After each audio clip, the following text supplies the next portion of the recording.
या बातमीचे प्रायोजक आहेत हॉटेल बडे पीर। आता मटन व चिकन बिर्याणी फक्त 60 रुपयात।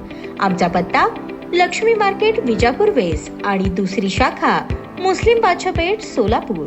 संपूर्ण राज्याचे लक्ष लागलेल्या नगरपालिका निवडणुकीच्या निकालामध्ये सोलापूर जिल्ह्यातील 12 नगरपालिकांपैकी भारतीय जनता पार्टीकडे 4, एकनाथ शिंदे यांच्या शिवसेनेकडे 3, तीर्थक्षेत्र विकास आघाडी 2, शरदचंद्र पवार राष्ट्रवादी काँग्रेस 1, उद्धव बाळासाहेब ठाकरे शिवसेना 1 आणि स्थानिक विकास आघाडी 1 असे बलाबल विजयी झाले। यामध्ये अक्कलकोट तालुक्यात आमदार सचिन कल्याण शेट्टी यांनी बाजी मारली असून या निवडणुकीत भाजपने मोठा विजय मिळवला असून मिलन कल्याण शेट्टी यांनी 8552 मतांनी नगराध्यक्षपद जिंकले आहे। भाजपचे 22 नगरसेवक विजयी झाले असून काँग्रेसचे 2, शिवसेना शिंदे गटाचा 1 नगरसेवक निवडून आला आहे। या निकालामुळे अक्कलकोट नगर परिषदेत भाजपचे स्पष्ट वर्चस्व प्रस्थापित झाले आहे। मैंदर्गी नगरपालिकेच्या इतिहासात पहिल्यांदाच आमदार सचिन कल्याण शेट्टी यांच्या नेतृत्वाखाली भाजपचा नगराध्यक्ष निवडून आला आहे। यावरून कल्याण शेट्टी यांनी आपले वर्चस्व सिद्ध केले। सर्वांचे लक्ष होते ते दुधनी नगर परिषदेकडे। तिथे मात्र माजी मंत्री सिद्धाराम म्हेत्रे यांचे पुतणे प्रथमेश म्हेत्रे यांनी बाजी मारली असून भाजपकडून दुधनी ताब्यात घेण्यात ते यशस्वी झाले आहेत। त्यामुळे एकनाथ शिंदे गटाचे शिवसेना नेते सिद्धाराम म्हेत्रे यांचे वर्चस्व पुन्हा एकदा दुधनीवर सिद्ध झाले आहे। मोहोळ तालुक्यातील नगरपंचायत निवडणूक यंदा चांगलीच गाजली। अनगर नगरपालिकेनंतर सर्वांचे लक्ष लागले होते ते मोहोळ नगरपालिकेच्या निकालाकडे। या ठिकाणी माजी आमदार राजन पाटील यांच्या विरोधात राष्ट्रवादी काँग्रेसचे जिल्हाध्यक्ष उमेश पाटील यांनी एकनाथ शिंदे शिवसेना आणि राष्ट्रवादी काँग्रेस अजित पवार गट यांची युती केली होती। उमेश पाटील यांनी राष्ट्रवादीचा एकही उमेदवार न देता एकनाथ शिंदे यांच्या शिवसेना धनुष्यबाणाला पाठिंबा दिला होता। मोहोळमध्ये भाजप विरुद्ध एकनाथ शिंदे शिवसेना, उद्धव बाळासाहेब ठाकरे शिवसेना अशी लढत होती, पण मोहोळकर यांनी पुन्हा धनुष्यबाणाला साथ देताना सिद्धी वस्त्रे या युवतीला नगराध्यक्ष पदावर विराजमान केले। तिथे नागनाथ क्षीरसागर यांच्या सुनबाई यांचा पराभव करण्यात उमेश पाटील यशस्वी झाले। नकळत हा भारतीय जनता पार्टीला मोठा दणका राष्ट्रवादीच्या उमेश पाटील यांनी दिला। बार्शीमध्ये माजी आमदार राजेंद्र राऊत यांच्या नेतृत्वाखाली भारतीय जनता पार्टीने बाजी मारली। अनेकांचे लक्ष लागले होते ते अकलूज नगरपालिकेकडे, पण तिथे शरदचंद्र पवार राष्ट्रवादी काँग्रेसच्या मोहिते पाटील गटाने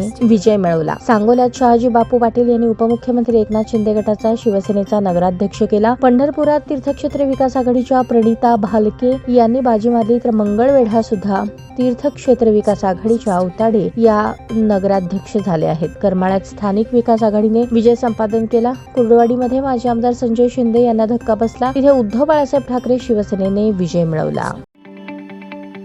ताज्या बातम्या पाहण्यासाठी प्राईम महाराष्ट्र न्यूज चॅनलला सबस्क्राईब करा।